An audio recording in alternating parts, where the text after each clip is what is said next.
यह कहानी है शरारती बंदर और किसान की। एक छोटे से गांव में एक बड़ा बरगद का पेड़ था। उसी पेड़ पर रहता था एक शरारती बंदर जिसका नाम था मंकीराम।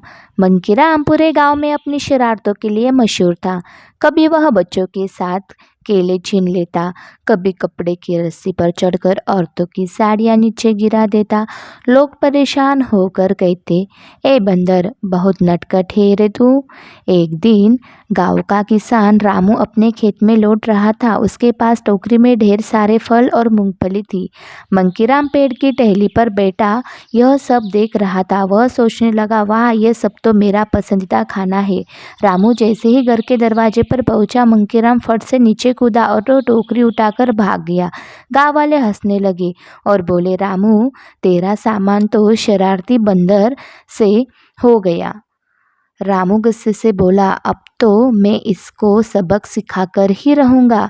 दूसरे दिन रामू ने योजना बनाई। उसने टोकरी में खूब सारे फल रखे, लेकिन साथ में एक बड़ा काप का खड़ा भी रखा।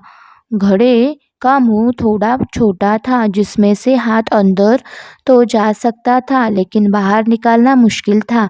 जैसे ही मंकीराम आया, उसने टोकरी से फल उठाने शुरू किए। अचानक उसकी नज़र घड़े पर गई। अंदर बहुत सारी मूंगफली रखी थी। मंकीराम ने हाथ अंदर डाला और मूंगफली में जोर से पकड़ ली, लेकिन जब उसने हाथ बाहर निकाला चाहा तो हाथ फंस गया।